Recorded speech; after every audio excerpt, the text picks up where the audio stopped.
Ready? Good afternoon. This is Terry Sayre, your Coach for Change, and I'm here in Arcadia, California, attending an amazing workshop by Dr. Jeff Spencer, and I've learned about the Goal Achievement Roadmap.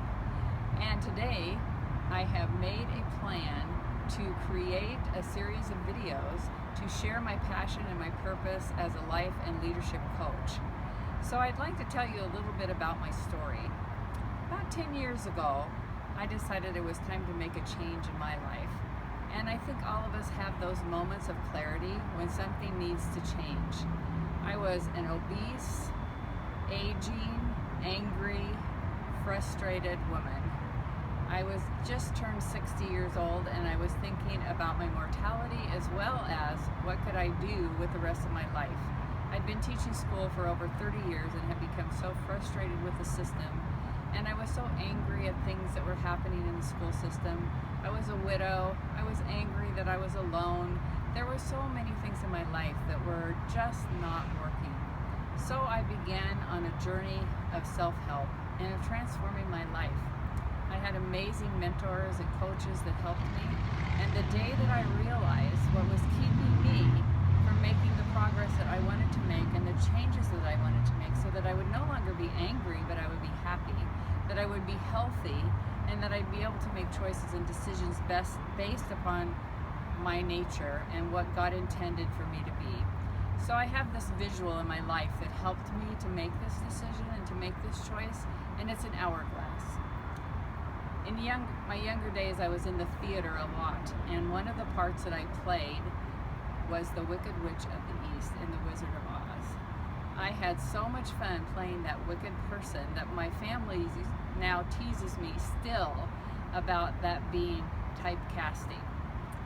So in that play, she has an hourglass that she turns around, and I kept thinking about that hourglass and Dorothy's time running out, and I was thinking, my time is sort of running out, and I started to think about that, dream about that, and that hourglass became revelatory to my decisions on how to change my life.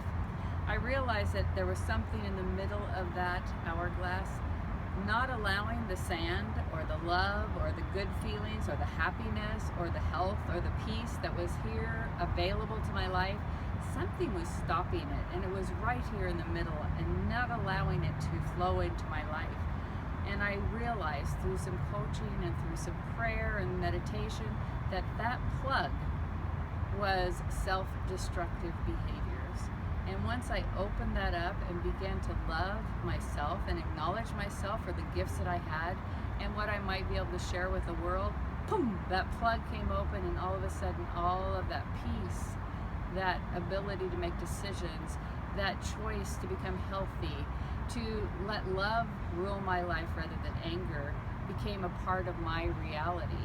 And the greatest part of that reality was that the top was not empty, but now it could be infinitely filled again by the love that I shared with others and the love that others shared with me.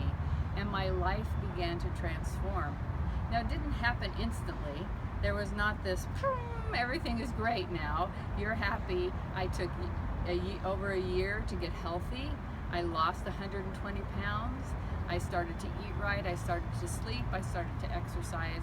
And I began the journey of loving myself, which meant replacing those self-destructive behaviors and those fear responses with proactive behaviors and self-affirming behaviors, or proactive responses. Responses that came from the love that I was growing for myself and the love I had for others, rather than the anger and the self-loathing that I was practicing that was keeping that plugged up. So that opportunity to begin to love myself opened a whole new world to me, and it changed my life. And it continues to change my life on a daily basis. Every time I come to a decision, I want to make that decision out of self-love and love for others, rather than out of anger and self-defeating behaviors and responses. So I try to think, act, and feel in a loving way, which is a daily decision. At this workshop this weekend, all of these ideas have been reaffirmed, and I've been given a beautiful egg-shaped plan to help me to reach my goals. And so one of my goals is to get this message out to the world, to debunk the fear-mongering that's going on in our society, the exclusivity where we're devaluing races, where we're spending our time in fear rather than in an open, loving way with our brothers and sisters throughout the world. So I thought, well, maybe I will become a speaker.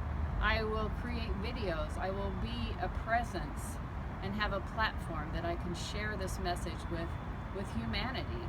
So I'm starting with this one video today. This was my goal.